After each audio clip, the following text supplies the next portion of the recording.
And we are live. Okay, so I think people are joining in.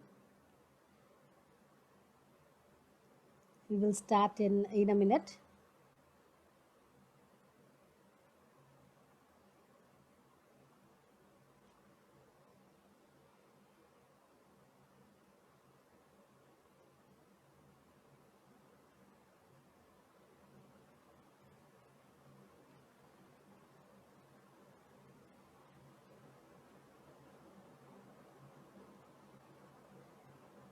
So, Rashi, shall we start? Okay, so good morning and welcome everybody. The Unicorn People, your new age human resource partner. Our esteemed panelists for today are Mr. Sanjay Lakhotia, founder Noble House, Ms. Supriya Singh, independent instructional designer, Ms. Vanshika Mehta, brand and communication strategist and solopreneur. Thank you so much for joining us on a Saturday morning, everybody. And they will discuss on gig economy, the future of workplace. The future is uncertain and unfamiliar, but one thing is for sure that the future is going to be different and gig economy is going to play a big role, guys. The other day somebody asked me question, it's a question, okay, that there are so many panel discussions happening almost every day, but they are now facing a turnout challenge, like people register but don't turn up. To which my answer was, I am not facing any such issue because our participants know that we do not arrange GAN sessions. Rather, we arrange pointed discussions courtesy our panelists who come with on ground experience. So, over to Rashi to help you understand the kind of experience the panelists today are getting. So it gives me immense pleasure to welcome all our panelists here. First of all, I'd like to introduce Mr. Sanjay Lakhotia. Sanjay has over 25 years of industry experience and has held various leadership positions as an internal HR partner as well as an HR consultant. Sanjay, as an internal HR partner, has worked with companies like Crompton and Greaves, Godrej, as well as Hewitt Associates. He is now an entrepreneur with interest in retirement homes, health and wellness, and HR consulting and technology. Sanjay, as already mentioned, is a founder of Noble House. This particular platform is working towards filling the gap between freelancers and businesses, and Sanjay would be throwing light upon the same. Next, we have with us Ms. Supriya Singh. Supriya has over 10 years of industry experience, and in the last 5 years, she has been working as an independent professional. She is a senior instructional designer and has worked with companies like Ocwin, Genpact, Learning Mate, Aptara, and GQ Solutions. She is an expert at designing and creating learning programs, both for classroom as well as e-learning platforms. So we'd like to hear from Supriya on how independent consulting has been treating her. Next, we have with us Ms. Vanshika Mehta. Vanshika is a solopreneur and a brand and communication strategist. She has 4 years of industry experience, and while she was dabbling the thought of entering into independent professionalism in 2019 last year, she took the plunge this year in 2020 and has been working with startups such as DigiFind, Squirrel FinTech, One Thing on their brand and communication strategies. So, welcome all. Let's get this ball rolling. So first of all, I'd like to invite all the panelists to throw a little light one by one on how their experience have been on the gig economy so far and what are the changes that they foresee in the coming future. So Sanjay, I'd like you to start off with the panel discussion, please. Sure, thank you. The gig economy is something which has been there for very long. It's not been organized, and we are seeing it in a new form where there are platforms like ours which are organizing the gig workers in a common space where you can find them. So this is not new as an idea, but it's just that it's become more organized and it's being made available in a different form. So companies, on the other hand, which used to use gig workers off and on, and all through common connections and network, are now planning strategies around how many gig workers they will have as part of their workforce, or what are the jobs that they'll definitely not have within the organization, but as a part of the hiring strategy. McKinsey has claimed that globally 42% of the workforce will become gig going forward, and that too in the next 3 to 4 years. And I think it will become faster with the COVID scenario coming into the play. So yeah, it's very exciting space for gig workers. I would say companies are more open to take gig workers to get their work done, and there are strategies in place to get you hired. Sure. Thank you, Sanjay. Next, we'll move on to Supriya to share a little more light on what Sanjay's already touched upon. Hi everyone. Sanjay, it's so good to finally meet someone who's actually trying to organize this workspace a little bit more. Like Vandana and Rashi explained, I've been a freelancer. Well, I've been working within the gig economy structure for the last 5 years, and I think the primary obstacle that you face is the fact that it's not structured. So you're constantly on your own, bouncing around, and then as you establish contacts with different people and other people who are part of this economy, looking for work becomes easier. However, now that things are changing, I think companies are getting more open to the idea of hiring gig workers. My field specifically is of designing learning programs. So it is ideally the sort of work which allows you to really work from anywhere. And even if you're leading a team, actually you do have the ability to work from anywhere, because as long as you have good internet and telephonic communication, um, you're able to exchange ideas, etc., and then basically meet your deadlines. Ironically enough, though, even though most of our clients are almost based out of India, that's because um, learning in the way that we design it, as instructional designers design it, is still something that is being adapted slowly in India. So a lot of corporates accept it, but within the actual academic space, there's very little involvement as far as the Indian institutes go. So as a result, most of your clients are based out of India. So there itself, even if you're a full-time employee, somehow you end up being in this sort of a floating situation, because you're constantly communicating with people who are not present. So I think that that way, that sort of experience then opens up at least my industry to gig workers a lot more than some of the other industries are. And I think I won't really be wrong in saying that that stands true for even those industries where they can do a little bit more, like they can practice a little bit more flexibility. But I think there's just this sort of a psychological block that you need to see certain people, that that people need to work in a certain way in the traditional framework. And I think with the whole COVID situation, that is getting tested, and now everyone is finally innovating and deciding what can they do differently to make sure their work, if possible, does not get affected. So yeah. Sure. Thank you, Supriya. Moving on to Vanshika, who is the most recent entrant into the gig economy. So, Vanshika, over to you. Awesome. Thanks for that intro. Lovely points by Supriya and Sanjay. Thank you so much for that. So I am in a field where I don't really need to be in office. So brand and comms, marketing in general is a very structured, process-oriented kind of an industry.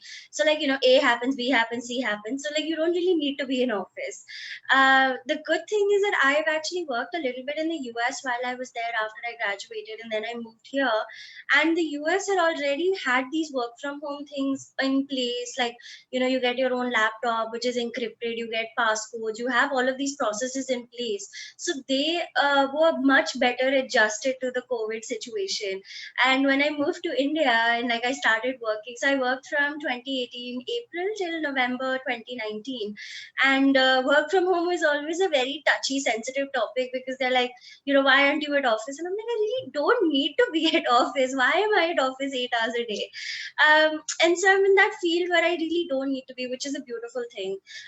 My view on the gig economy is like specifically because of the field I'm in. And now that we're forced to do it in a way, it's ready to boom. Like, I feel like I am so much more productive because I'm a gig worker. I'm so much more goal oriented. I go by task list. Like, I live off Trello task list, and like things are so snappy and like they happen fast, which is the beautiful part of the gig economy. Also, within the gig economy is what I feel, and personally why I decided to make the jump was because of the exposure of the different kinds of industries.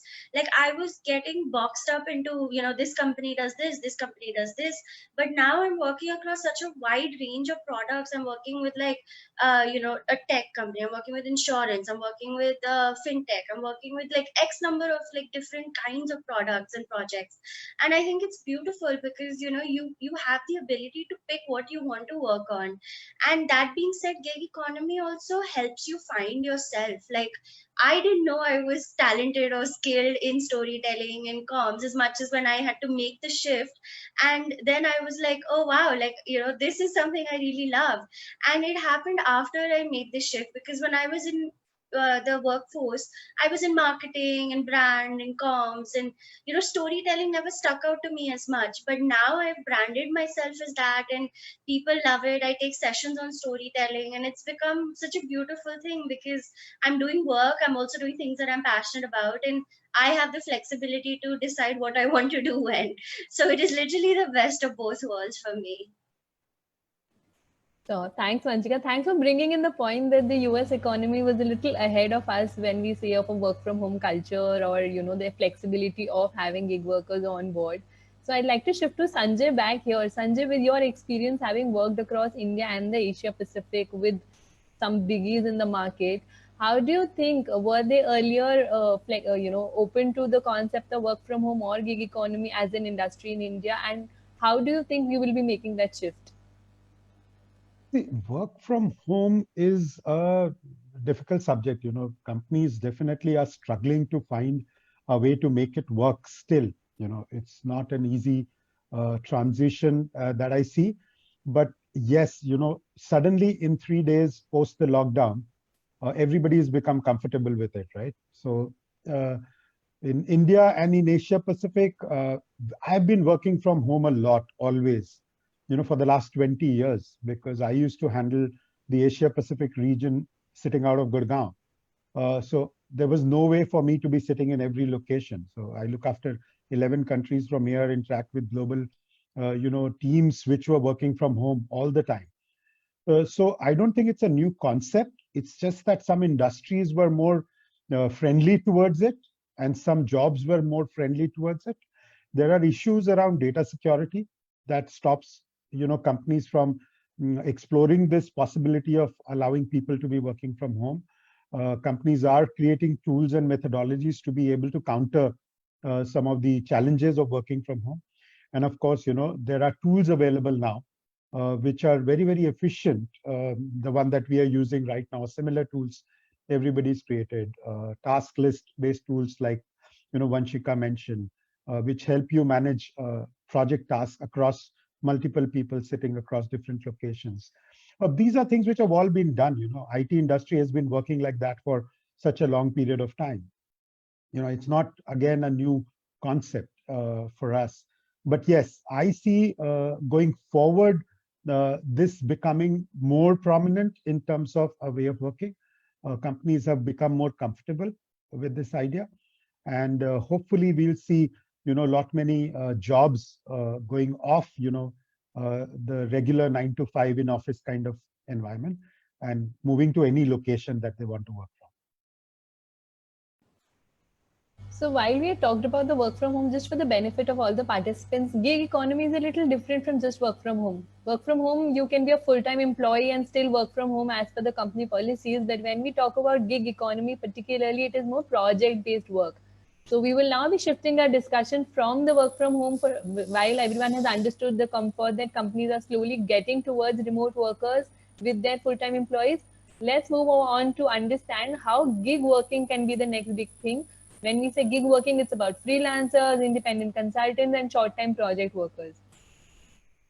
So I'll open up to Supriya. In the last 5 years, how has the market been for you with regard to short-term projects? How do you approach clients, or what sort of projects are there in the market? Not just in your domain. If you could throw a little light on other domains which you would have seen in a dominance of the gig market. Sure. I'll start by talking about well, my field, of course, and honestly, within my field, there are um, plenty of opportunities.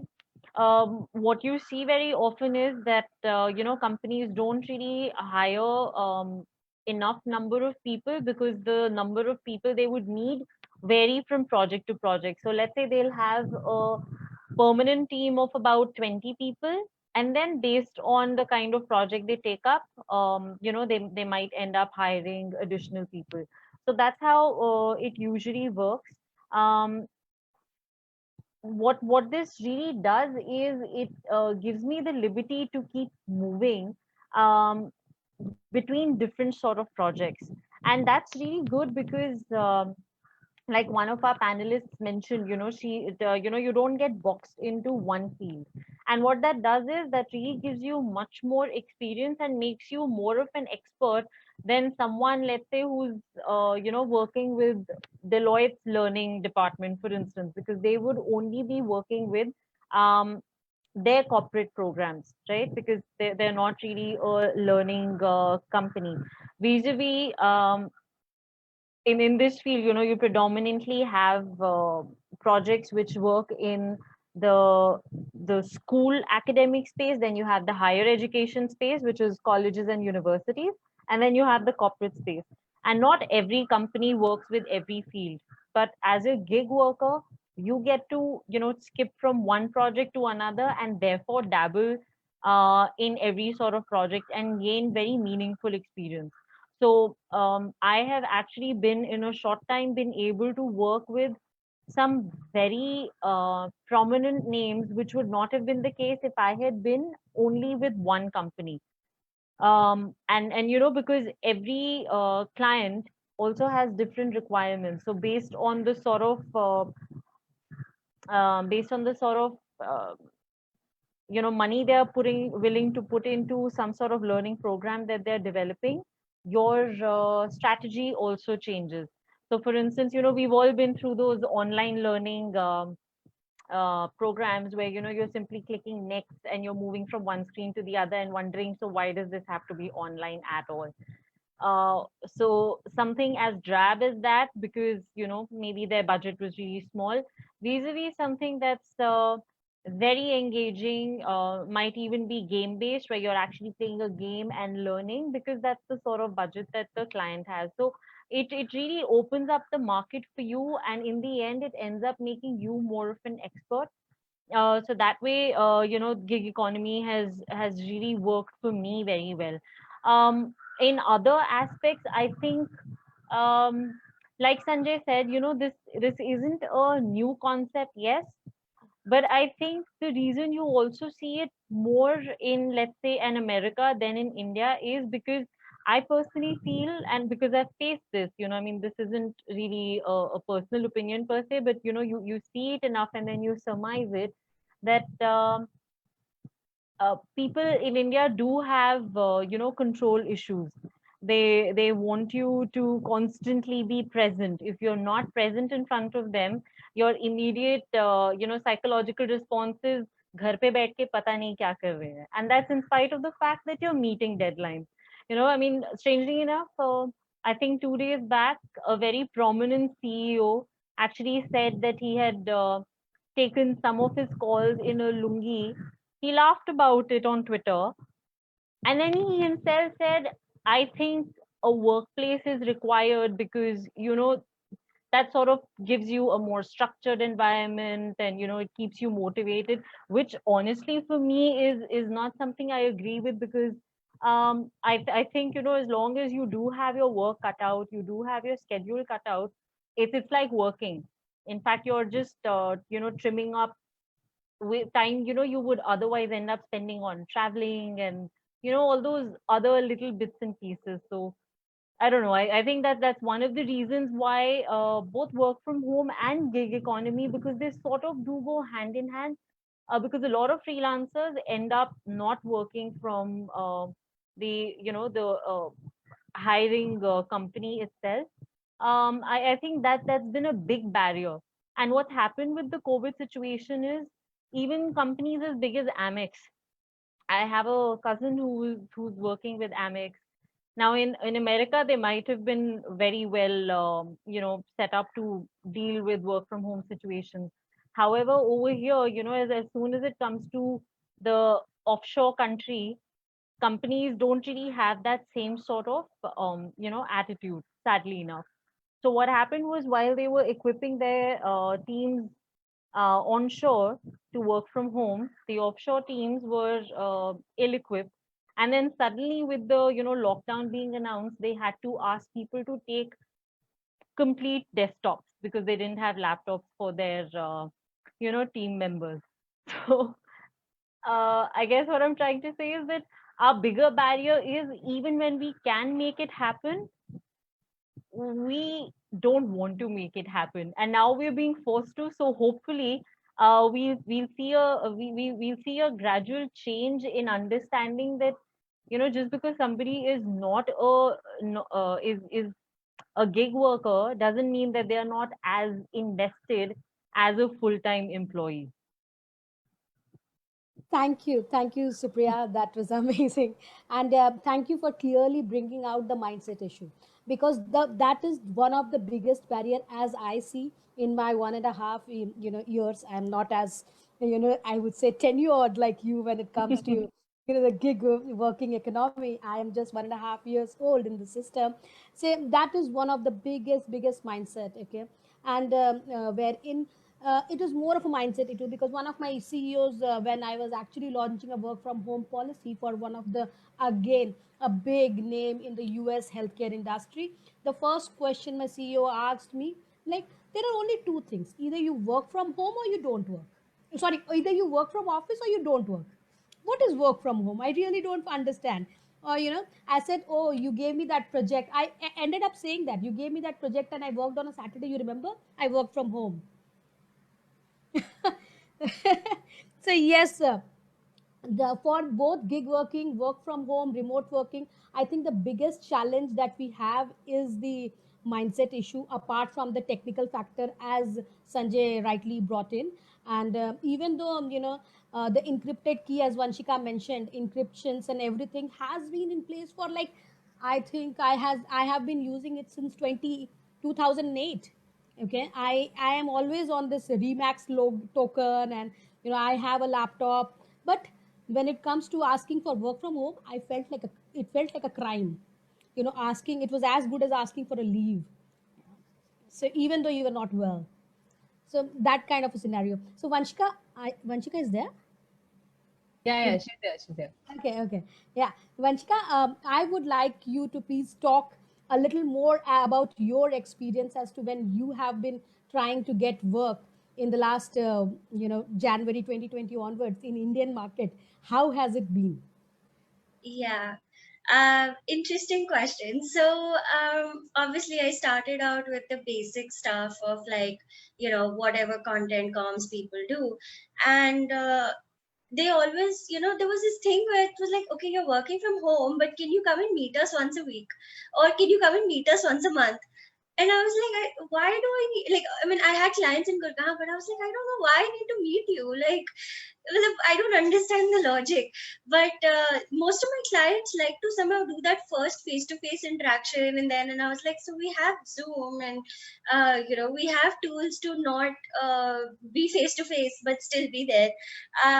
but it's been interesting because now, like, when I started gig working, obviously COVID wasn't there, and it was very interesting because the kind of projects I was getting are very different compared to the projects I'm getting now. So pre-COVID, I was getting projects which were more geared towards like, hey, we're trying to bump up our brand. Hey, we're trying to launch this product. Hey, we're gonna revamp our website. And now the kind of projects that I'm getting is like they're like restructuring like their basics, which is so interesting because they're like, yeah, website copy fir se kar do. Hey, listen, we want to revamp our brochures. Hey, listen, we want to do these blog articles. And I'm like, why have you guys not been doing this already? So like they're doing things which should have been done pele and continuously, but they're starting to do it now, which is very interesting because in my field at least, people have come to realize that like you can't sell product right now. Nobody's buying. There's no delivery. There's nothing. Like the only thing people have time right now is to read and do videos and webinars and YouTube and podcasts. And so they're shifting their entire mindset to that. And none of that requires you to be home, to be at office. Sorry, none of that requires you to be at office. So it's really interesting because I try to pitch myself as like, hey, listen, I can be a brand storytelling, marketing consultant, but I don't need to be there. Like, I was also, when I was dabbling with freelancing and working independent, I picked up a project where I was like consulting on marketing strategy. So the team on ground, they had like 2 or 3 people would do the work, and I would go there once a week. Their office was in Saket, and it was just so weird because half the time we would sit and we would gossip and be like, "Yeah, why are we meeting? We talk every day, we email every day, we do checklists every day, we do everything. Like, why am I here?" But it's fine. I mean, I guess a little bit of human interaction is important. I mean, a lot of us forget that like we are social beings at the end of the day. As much as you want to work from home and meet nobody and talk to nobody, you have to become that person. So I think a little bit of social interaction never harmed anybody. And the interesting thing is like if you go to co-working spaces, like there's WeWorks next to my apartment, and Innovate and Co-works and all of these things are pretty near my apartment. And you go there and you meet such interesting people who are all freelancing, who are doing their own thing. And you just, yeah, it's nice to talk to people with that similar mindset. So I'm so happy that co-working spaces are a thing, because otherwise where would we meet other freelancers? Where would we network? Where would we, LinkedIn is LinkedIn. Then there's a lot of personal effort that you have to do to get onto a Zoom call with this person. But if you're at a co-working space, it's so much easier. And I think like, we've kind of like built our own little community, which is very strong, because we're all from that mindset कि हमने job छोड़ दिया, अभी हमने खुद करना है. So like our community is very tight and very strong and super motivated. And I think that's the beautiful part, because I've never seen a freelancer who's not motivated. Like they're all like, "Yeah, we need to do this, we're going to do this, we're going to make $1 million, we're going to like help this company do this." And I was like, yeah, why is this happening? But this is not happening in the workspace. So like that's why I mean I really enjoy it, just because of how lively the vibrant the community is, which I think is the great thing. And like Supriya said, like kinds of projects you get to do, kinds of companies. Like some of the projects that I have done in the last 3-4 months, I would have never gotten to do if I was working a full-time job. Like I have always dreamed of writing an entire like website and like a proper like really something like innovative and disruptive, and I'm doing that right now, which I would not have been able to do. So like Supriya said, 100% agree that like you get to do so many things. And I mean, I've had this debate a lot about like being an expert in a particular niche or being an expert in your domain. So I am more of the opinion that you need to be an expert in your domain and not your niche. Like, don't just pick one industry and go for it. Like in terms of like marketing and comms, like if I was working in a fintech, then I'll become an expert in fintech. But now I can say that, listen, I've worked with 10 different kinds of industries, and I know how to communicate across all of them. And therefore, the 11th one is not going to be a challenge.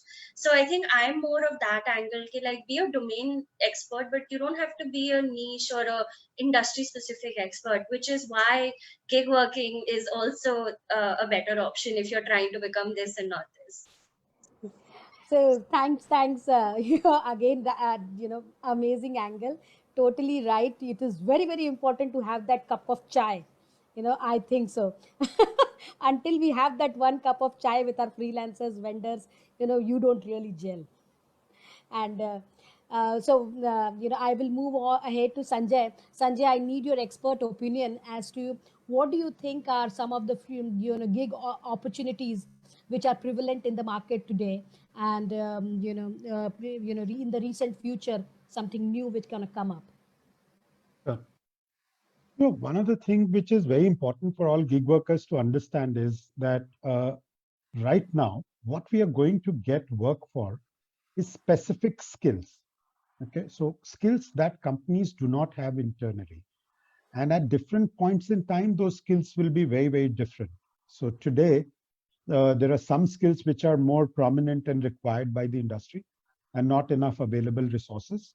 And tomorrow, there'll be some new skills that will become hot skills, which you need to work upon. So for gig workers, the challenge will be to continuously reinvent themselves, learn new skills faster than what the corporate employees are learning, and be available at the right place so that companies can pick you uh, when you are looking for work. Now, some of the skills which Supriya is working on or Vanshika is working on are definitely skills which are much in demand. Writing is a skill which is much in demand. Design is a skill which is much in demand. Analytics is a skill which is very high in demand today because new tools have become available. And like today, post COVID, org restructuring will be a skill that will become much in demand because all companies will look at restructuring the way work happens in the organization. So there is no constant skill that's available. And if we move to technology, technology is evolving on a regular basis. So today, Angular as a skill has become very, very big skill in technology space. So there is a big ask for that technology. So what gig workers need to understand is the demand is a moving thing, depending on the time, depending on the requirements that the companies have. So my advice to everybody is, and I agree with Vanshika, no need to specialize in an industry vertical alone, but become deep expert in the domain area that you're working in. So, one of the things that we need to learn from the film industry is, which has always worked on a gig model. They've all been coming together for a project, and they are called in because they bring a very high skill in a particular area. Either it is story writing, or it is editing, or it is sound production, or anything for that matter, acting. So from there we need to learn. We have to become skilled and available in an area where we create deep expertise and a brand for ourselves, so that everybody is seeking us out. And once we are able to do that, then and constantly keep reinventing ourselves in that craft as well, then we will have enough work, and we'll probably create the demand in the companies, than follow the demand all the time. So, Sanjay, we had recently conducted a poll on our Instagram page on the same topic, that what are the key skills that you feel freelancing is big on currently? And the major responses that we got were on content writing, digital marketing, or, say a branding piece, or a website designing. So these were a few skills which were coming. Which what I hear from you guys is that there needs to be more specialization in the streams that you do. There needs to be a much more nicheness when you are a gig worker. So how come our economy is still, on the very basics of skills required from a freelancer or from a, independent worker, whereas the niche skills are still reserved for the full-time employees? So what any one of you can take that and probably share a little experience on those lines? Yeah, please. I'll go for it. So I feel like when you are in, I mean, I could be wrong, but this is my opinion. When you're in corporate, you get so used to the systems and the people and the work that you forget you need to upskill. You get very comfortable being where you are. But as a freelancer and someone who's in the gig economy, it's a very competitive space because you're not only fighting for the project, you're fighting with these people who are looking for full-time jobs. So you have to constantly be upskilling and proving yourself that, listen, I am the best for this project because of X. Whereas a person applying for a full-time job will be like, "Ye mera resume hai, this is my cover letter, this is where I've studied." It's not as easy in the gig working thing, because like you said, you need to, like Sanjay said, sorry, is you need to be a very domain intensive, knowledge intensive kind of a person, which I think is the good part of gig working, is that you have time to do these things. Like right now, you can do a HubSpot course, you can do the Facebook course, you can do the Google course, you can do the Drift course. Like someone in a full-time job does not have the time to do these, even though it might be right up their alley.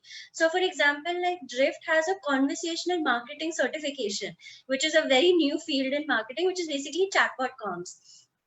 And they have an entire like course. They've done 3 courses based on that.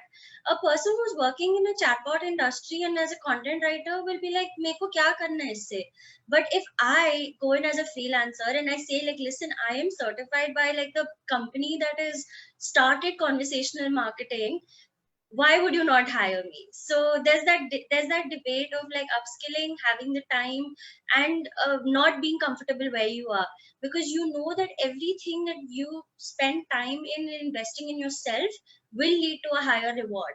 But in a full time, that's not the case. Now, like if I do a certificate, my salary is not going to go up by 10,000. Like, for me, it's a redundant thing. But for me now, if I can say like, listen, I am the best at chatbot comms, I've done 3 projects and I'm certified, you should pay me 3 lakhs for this project, they're more likely to accept it. So I think that's the debate between full-time and gig. Rashi, I think, there is a cultural shift that's happening. Companies have been used to working in a particular manner, and, employees also have been used to working in a particular manner. So people were chasing for many years stability in their career, right? Now, I think on both sides, things are changing. So many of the youngsters are pretty okay without the comfort of a monthly paycheck, right? So they're pretty happy to, go out and be available to work only on gigs. And we ran a survey as well of gig workers to ask them, given a choice, will they want to go back to work? And 73% said no. So there is a change that's happening on the gig worker side as well, where they're doing this more by choice and not because they've been forced into the situation to work in this, manner. So that changing context will also change the conversations between a company and an employee saying, do you want to come as a full-time worker or you want to work with us as a gig worker? Companies also are looking at it and saying, post-COVID, obviously there'll be much more happening around this conversation, that do we actually need a person full-time for a particular thing? Or once the task is over, we will not have a requirement for this particular person. So let's say, website creation. Now that's a one-time activity where you need a burst of activity. And then you need to just maintain it over a period of time, which may not require 8 hours of work every day. You can work with different freelancers, one who can create it and one who can come, once a week or, 1 hour a day or whatever is the model, and help you do this. The cost is lower, the ability that you will get or skills that you will get will be higher. And, the model of working will change significantly.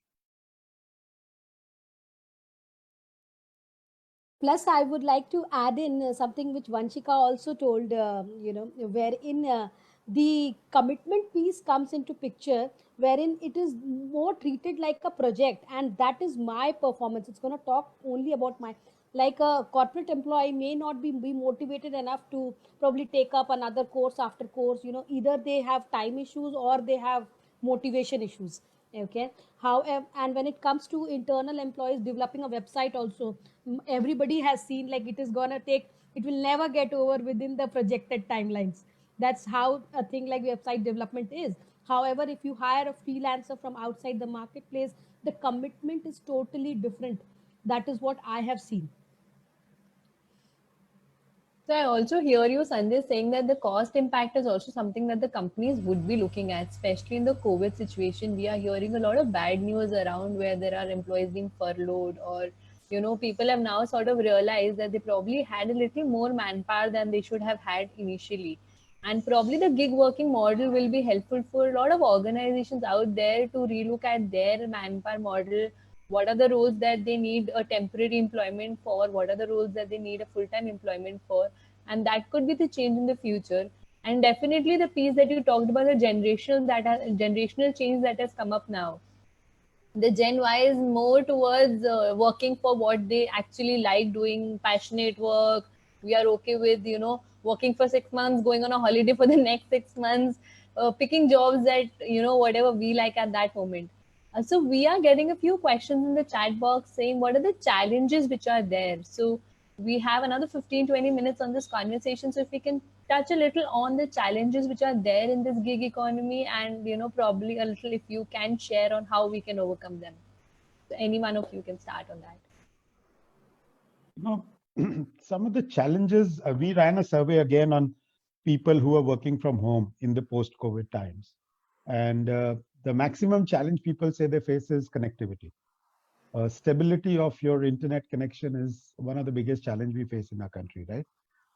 The other is obviously distractions which you have at home.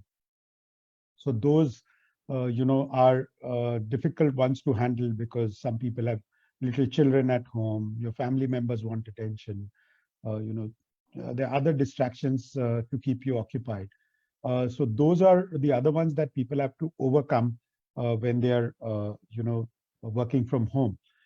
Some of the other people, who share living space with others definitely face a challenge where, there are not enough rooms available for so many people to be, working from home. I have colleagues who share, apartments where there are 4 people to 2 rooms.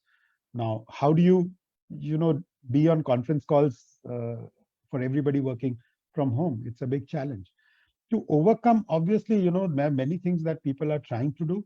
Work from home may not in the future. Right now, we are locked down to the house. May not mean working only from home.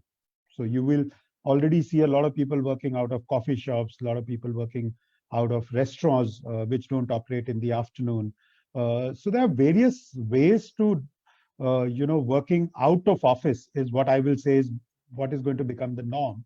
It's just a temporary thing that, the COVID situation has created a little bit of an issue for us right now that everybody's locked up in the house. But, follow a schedule. That's very, very important. Keep aside time for whatever distractions are. So if you have a child at home, budget for it that the child will want attention. So take breaks, of 15 minutes every hour, spend with the child so that the child is then, happy with the fact that they've already played with you. Other distractions, you have to work with some of your spouses, your family members, make them understand that, there is work that requires to be done. Find a corner. Some people, different people have different ways of working. So some people definitely work better if they are in the mood, which means that, if dressing up makes you feel more comfortable, you should dress up. If somebody is more comfortable working out of your lungi, I would say, be with it. It doesn't matter at all as long as you can focus on the work. And obviously have a target set for yourself for the day, for the hour, whatever works for you. And make sure that you are tracking yourself against the targets that you set for yourself. And then work from home is not a challenge, according to me, at all after that. Very well said, Sanjay. Especially with, I think a lot of us face the problem of making our family members understand सच में काम कर रहे हैं मत आओ बार बार इधर. But I think another set of problems which is directly related to your work itself is one is finding work, your projects. So if you're a gig worker, so sometimes your projects may last for 6 months. Other projects could last for as little as 2 months. So you're constantly on your toes and you're looking. So that is something that you will really have to weigh in and understand before you opt to go into this line. Because you will have to make space for some sort of a buffer zone, both financially speaking and in terms of, mentally you'll have to be prepared that you may not always have work, and then how do you keep yourself motivated and keep looking? So that then of course ties up even with what Vanshika and Sanjay were talking about earlier, which is, you'll have to constantly upskill yourself. So that is also a challenge of work from home, because understand, if a company is hiring you in spite of the fact that they have a full-time employee also, I think it's very rare right now that companies um, don't really have a sort of a workforce. It's almost always like, they're supplementing their existing workforce by looking for a gig worker, except in case of what Vanshika does, because I think there, she's um that is specifically like, another skill altogether, which companies won't necessarily have a complete department for. Another thing, another very real challenge with work from home, or I think any gig worker, no matter where you are, is you'll find that you almost always end up working a lot more. So actually talk to a lot of people who've never worked from home before this and ask them now, they'll all be like, itna kaam kabhi nahi kiya pehle. And you're like, yeah, because as soon as you start working from home, and this is honestly, according to me, unacceptable, but it's again largely an Indian mindset where they're like, हाँ रात के 10 बजे हैं, but laptop तो है तुम्हारे सामने. I'm going to send you this email. You will look at it and you will also respond to it. That is the expectation. So I think around that, there just has to be a larger revision of our work ethos as as Indians, where we understand कि अगर इतने बजे से इतने बजे काम करना है, let's do our work, and then let's also not expect other people to just keep working. So that's a big challenge that you'll constantly face, both in terms of expectation from the other side and also in terms of just calling, just taking a break yourself. There's so many people who say, oh shit, it's 4 o'clock in the evening, I still haven't eaten. So it might not sound like a challenge, but trust me, when you're doing it day in and day out, it does build up to be a challenge. Absolutely happening. This is See? exactly what is happening between Rashi and me. Like, we were working till 3 o'clock in the morning today, and Rashi's like, Soja, tomorrow we have a live session at 11 o'clock. Sleep. And I'm like, yeah, yeah, yeah, I'm going to sleep now. And you end up doing everything. The chief everything officer Yeah, true. profile. Oh, that's a very good acronym, Chief Everything Officer. That's true. No, you're the CEO, you're Hello. the chief. I'll go Yes. for it. Yeah. So you actually touched on the point that I was going to bring up, is that when you're solopreneuring, you have to do your finances, your outbound, inbound, social presence, lead gen, sales, marketing. You need to be a master of all. Varna nahi chalne wala ye. So I think it's super important that you know that you are going to set yourself up for this. And the second thing I think, which is the biggest challenge, is trust. Because trust when you're physically next to someone for 8 hours is something that you have to give by default. Yeah, pay, you have to really build that trust. So for example, like, if I today go and pitch someone for, like, hey, listen, I think you will do really well if you personal brand yourself on LinkedIn. I have done it, and these are the results that I've gotten.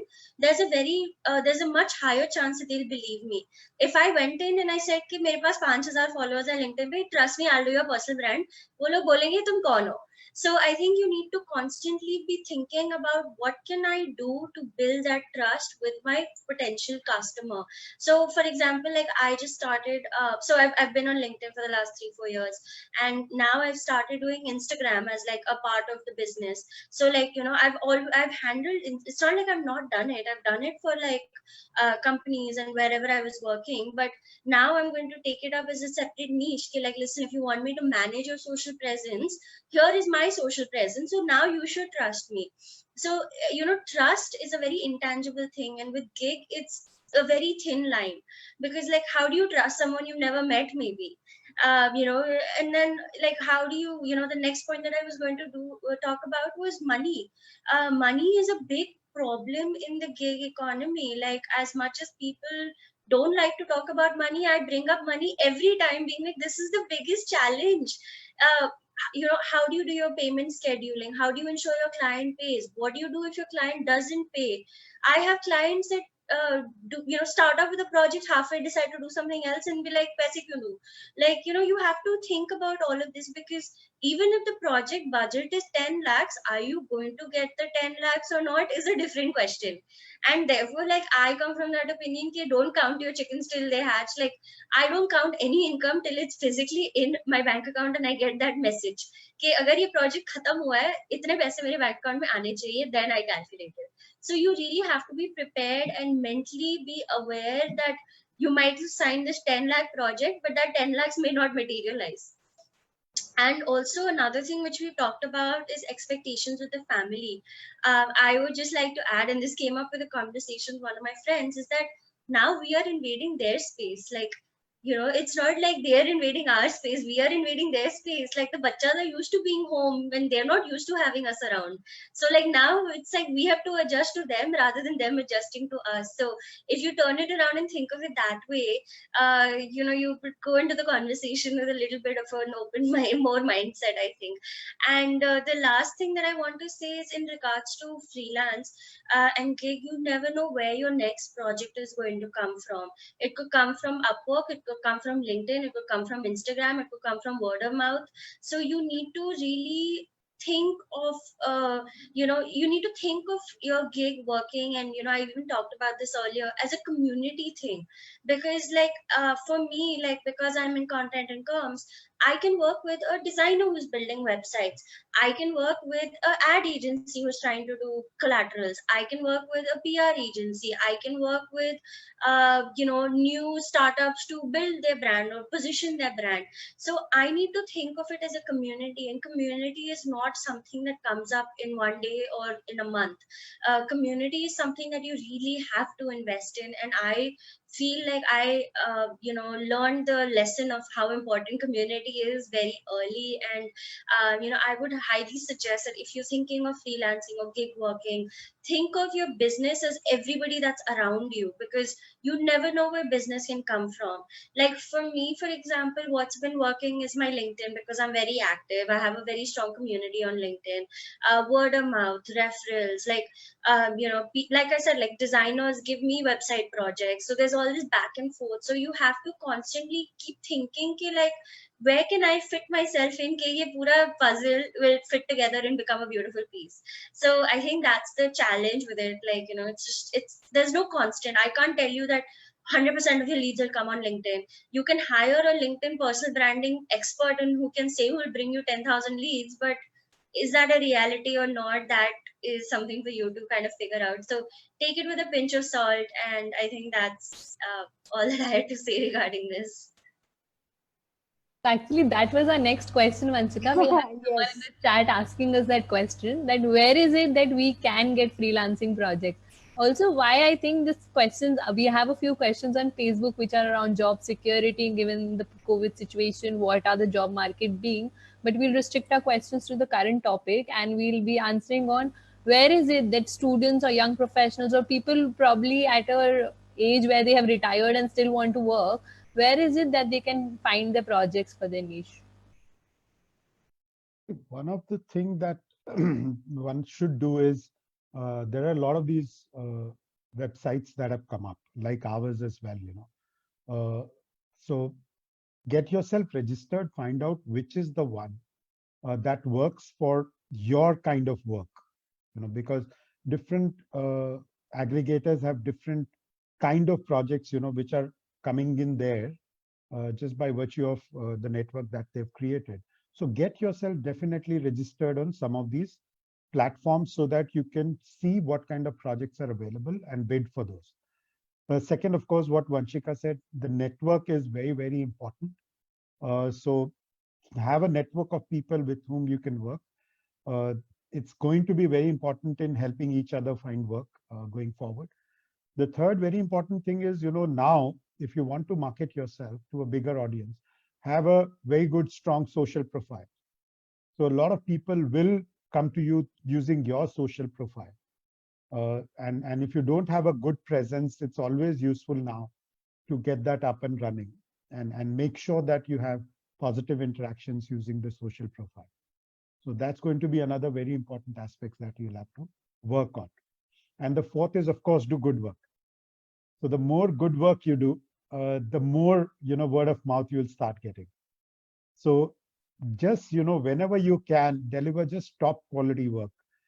And once you do that, companies will, somebody will move to another organizations and give you work. Somebody will refer you to another friend of theirs. That's the best way to, create a mark for yourself. So when I started Sanjay on gig working myself, one of the advices that I got was, does your house help know that you do this? Does your family members know? Have you put it across to the RW association? Because you never know who might need you and who might refer you somewhere. Because they also know you personally. And when Vanchika talked about trust, they are the people who in a way do trust you. Probably they don't know you professionally, but there is some level of trust that they do have, and just to keep their credibility you might just go that extra mile and complete that assignment with a bit more rigor.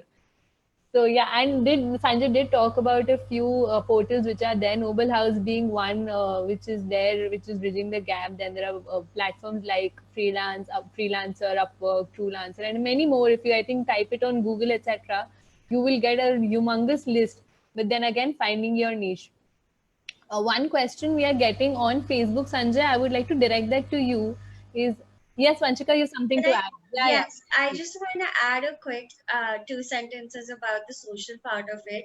So I think there are so many platforms, and a lot of people get bogged down because they think that they have to be on every platform. But that is really not the reality. Start with one, start small, take actions every day to build that one channel, and then move to the second. And now, because people have a lot of time, and COVID is a great thing because we're all sitting at home, you can pick a channel depending on how comfortable you are. You could be a good writer, then go to LinkedIn. You have a good voice, go podcast. You want to you like interviewing people, choose YouTube. So you don't need to do all of them together. There is no secret formula to succeeding on social community. It's just constant, consistent effort. So pick one that fits with your personality and then build on it and then move forward. That's all I want to say, because a lot of people think, and a lot of people have the conception that I have to do Facebook and Instagram and YouTube and TikTok and this and that, and end mein kuch nahi hota. So focus on one and then move forward.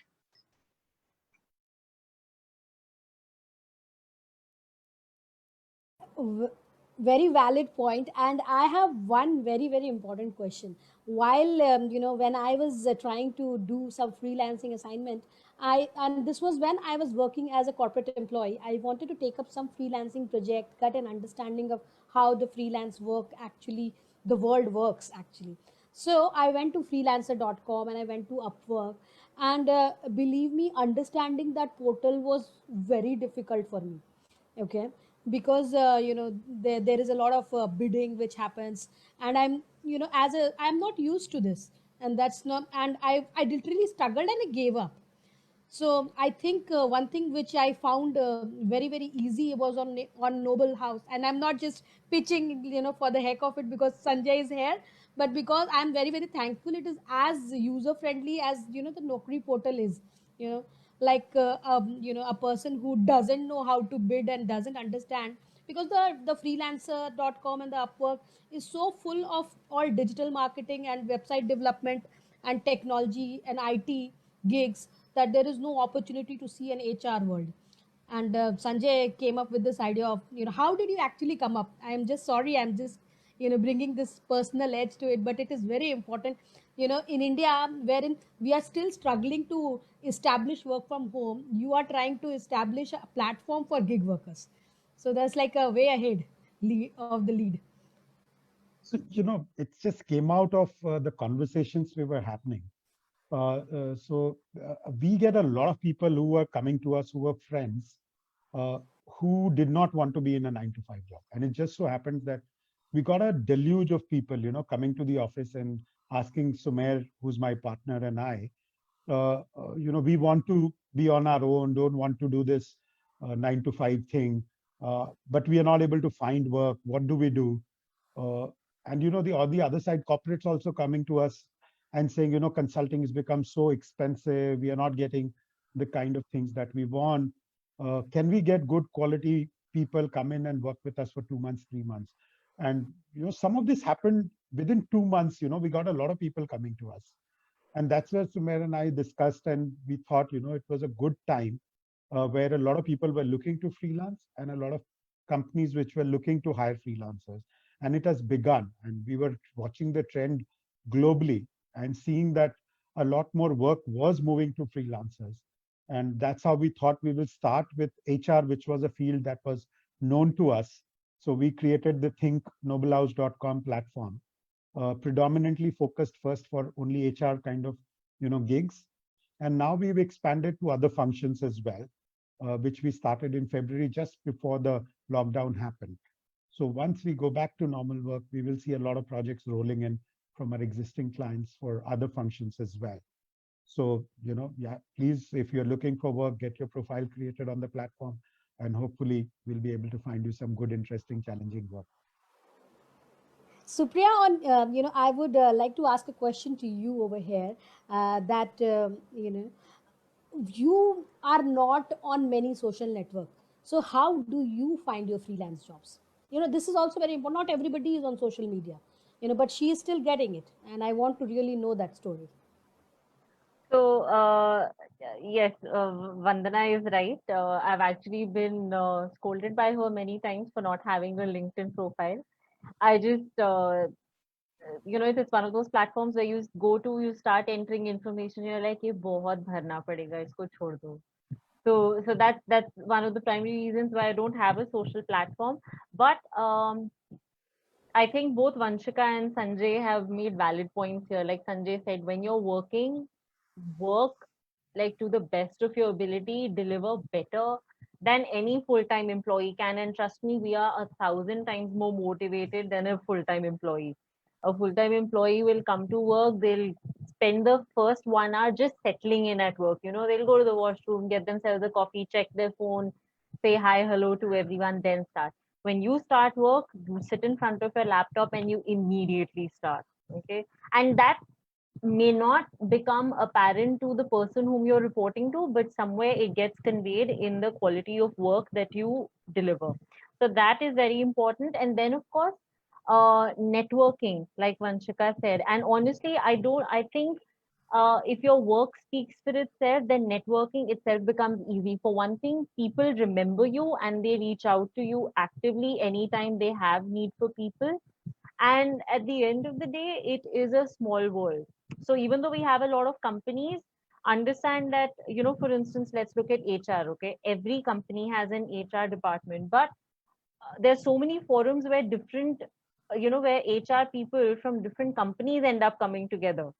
So it's all so interlinked that I think that at the end of the day, it's possible to get to use the whole hearsay and word of mouth um, relationship to work for you.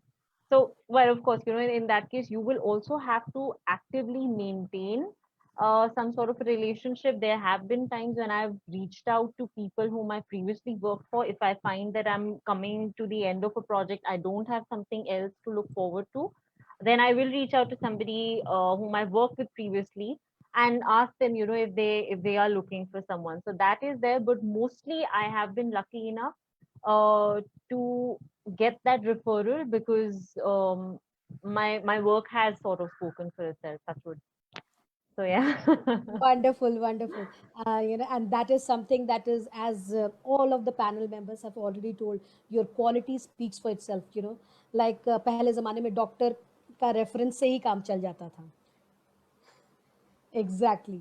So now, I think we are already at 12:05.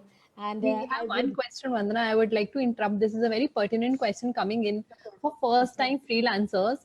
So the question is, how should we charge?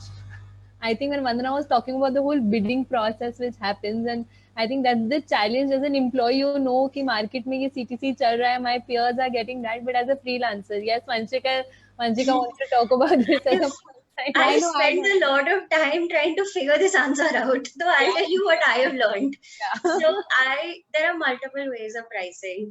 First one is look and see कि जो normal full time worker क्या कमाता है.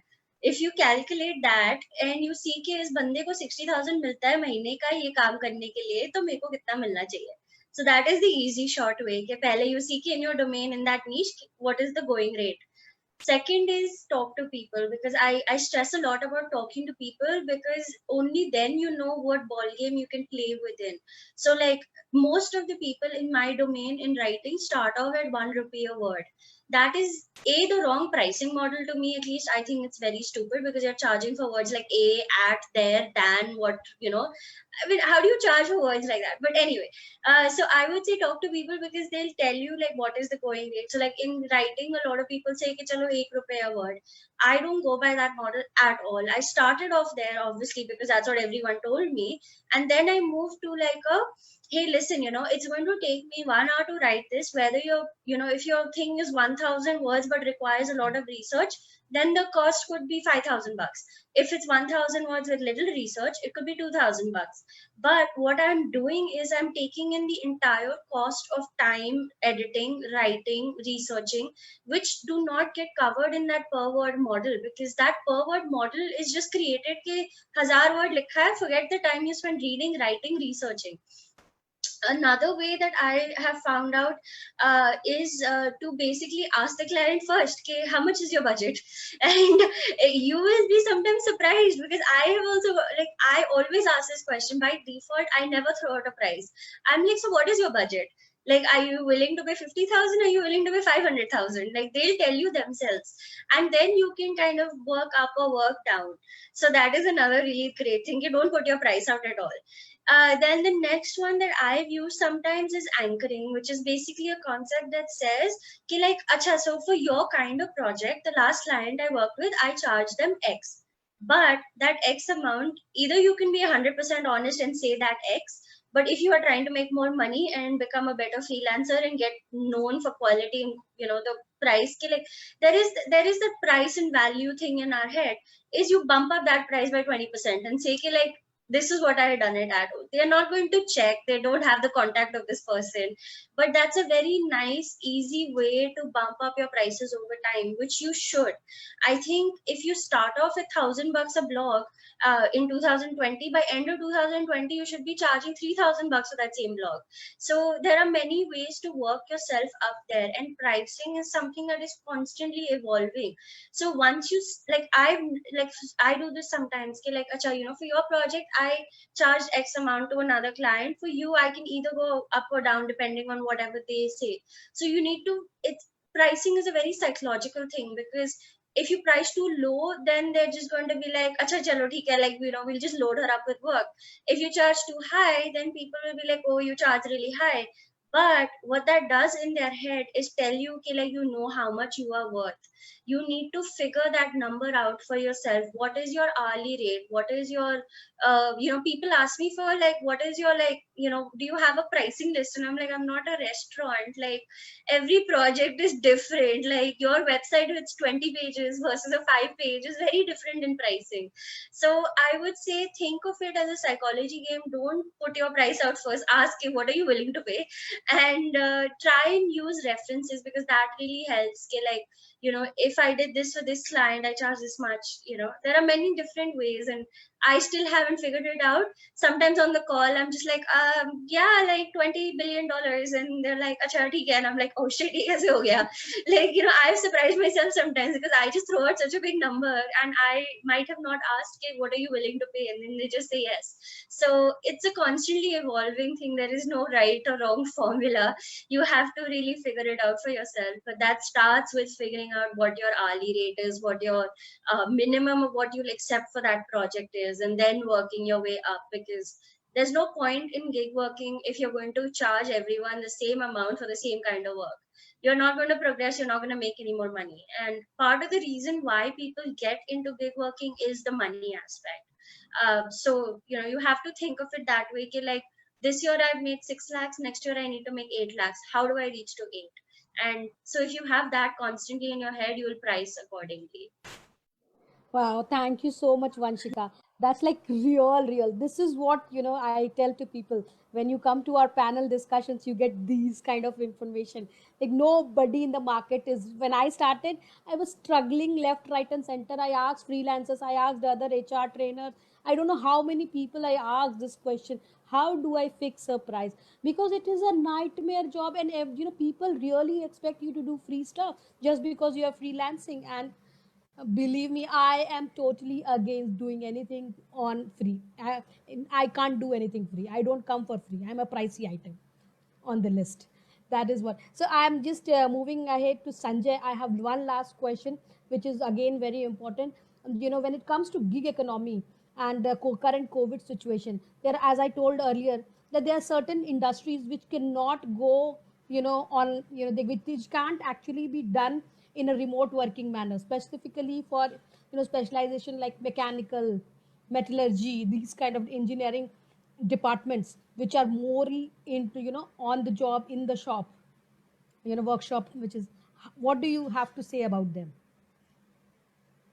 Some jobs definitely require the machines, right? So Mhm. you can't operate a boiler from home, right? You'll have to be there Correct. physically present. So those jobs definitely we are not looking at moving to uh, the work from home model at least. But let's look at what Tata Steel did very interestingly for people that we would not have imagined. They have a crew of maintenance people who were required because of the old technologies that they were using earlier. Maintenance required on the machine was much higher. So they needed a big crew available all the time doing maintenance in their plant. Now what they have done is they've put them up for gig projects for any other industry to take them up because they've upgraded their machines. They don't require as much maintenance. So the plant is now a new plant. So they've freed up time available of the maintenance staff. And now they are offering them out for other industries to pick them up for maintenance work in their factories. So Amazing. there are opportunities that are opening up if we look at it, if we start thinking about doing work differently. There'll be more kind of work we can move to the gig model, but not all of it. Obviously, there will be a concept of core work that will remain with the company, but there will be a lot of specialized work that you need for some time, maybe 2 hours in a day, maybe once in a week or once in a month. You need to start thinking about those and seeing, are we carrying burdens where we don't have full-time work available for those kind of resources. So that's how companies will plan. And I see some learnings that are coming out of many companies who are trying to do this. Uh, so we will see many more things like that going forward.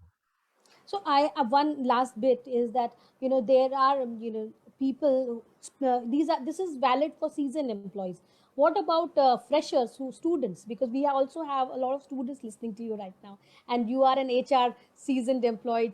And I wanted your comments as to, if somebody is doing an engineering and mechanical and, trying to get job in 2020. I think that is gonna be looks a little difficult. What do you have to say about it?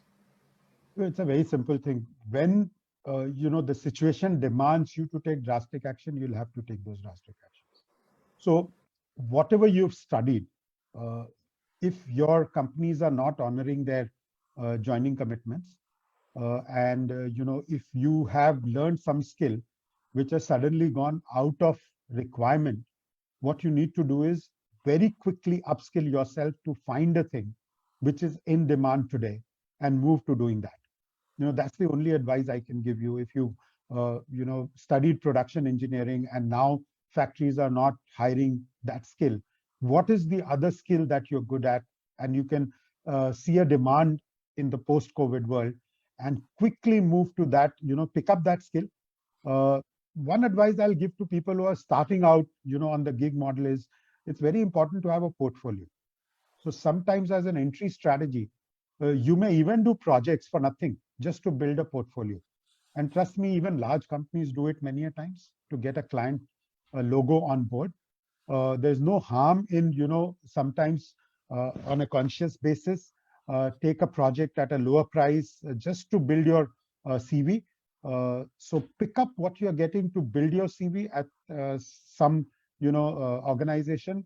I have a few people who are building their CV by working with us, and other companies for 2 month projects, just to learn new things, just to learn about other industries, and then picking a spot in where they want to work. So use this opportunity. There is a lot of demand that will come up as soon as we open up for many different kind of projects. Be ready for those. Build your profile, and we will in another 6 to 7 months time probably start going back to what was normal, or what will be the new normal. As we see. Thank you, Sanjay. Thank you, Supriya, and thank you, Vanshika. It was an amazing conversation. And guys, I will just like tell you today what we covered is, yes, gig economy is the future of tomorrow. And if you are looking out for gig jobs, freelancing opportunity, as and if you're one starting new, then go ahead, create a profile, take your projects, and especially for interns and students, who go ahead, don't look whether it is paid or unpaid, just go ahead, take that internship, grab it, so that it helps you build that profile. As Supriya rightly said, when it comes to work, your quality of work is very, very important. And even if you're not on social media, just because you're doing quality of work, people will come back to you. And it also requires you to start planning a little in advance, just so that the continuity of income is there. Suppose your project is gonna get over in another 10 days, start planning at least 10-15 days ahead, because you will need that time. Currently, as Vanshika rightly mentioned, that the market is a little challenge, wherein people have mindset to they want to meet you, connect with you, and then again payment. Thank you. That's like everything we have covered. I think we have given you a 360-degree approach. You have a portal, you have people who have already done it, so learn from them, utilize this. Thank you so much for joining. People on Facebook, we are going to stop our live, and people on Zoom, please stay back, and I would request you to switch on your cameras for a quick group picture.